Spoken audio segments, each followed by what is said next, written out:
पांड्यान को कड़ा समालोचना कले बीजेपी नेता अरविंद ढाली। जदि सन्यासी नेबा लोक तीर्थस्थान को जीवा कथा नवीन निवास रे कौन करुछंती?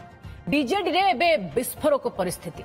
आज जहा को दले विरोध करुछंती आउ दले समर्थन करुछंती। जदि बीजेडी जीति थांता समस्ते पूरी तारी शरणापन्न होई थांते। हेले एहा पूर्वरु पांड्यान विरोध रे पदे कहिबा पई कहार दम नथिला। एबे पांड्यान अवस्था भी खराब, सेथि पई ता ऊपर समस्ते लदुछंती। बीजेडी रे पांड्यान इशारा रे सबु हेउथिला। पांड्यान न कहिले दुब्ब भी उठु नथिला।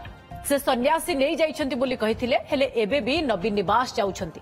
सन्यासी होई पांड्यान तीर्थस्थान को जीवा कथा। जदि सन्यासी होई पळाई थांते तेबे तांकर सबु समस्या टूटी जाई छांदा। बीजेडी रो अवस्था भलो थिले केही कहा विरोध रे कुहंते नाही बोली कहिछंती अरविंद ढाली।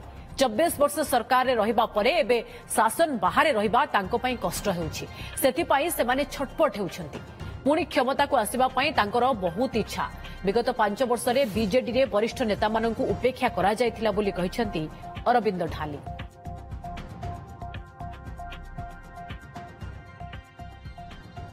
वर्तमान जो माने वर्तमान जहा को विरोध करुछंती, विरोध दले ताको सपोर्ट करूछि, दले विरोध करूछि। हो जदि जीति पाई थांता पुणी जाके समस्त तारी शरणापन्न होई थांता।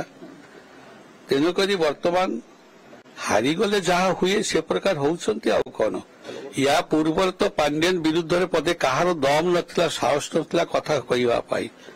एबे जेहेतु वर्तमान तार भी अवस्था खराब, सेति पाई वर्तमान ता ऊपर समस्त लदुछंती। किंतु कथाटा कोन होला कि जे वर्तमान से माने जदि निजर भलो चाहिए निज निज भितरे समाधान करबा उचित हो। आ ये गुडा को जेते घांटीबे सेते तांकरी पई असुविधा, दल पई क्षतिकारक। सन्यास नै कि कोठी जाइछोदी, सन्यास नै कि लोकमान कहउछंती नवीन निवास भितरे अछि बोली कहउछंती।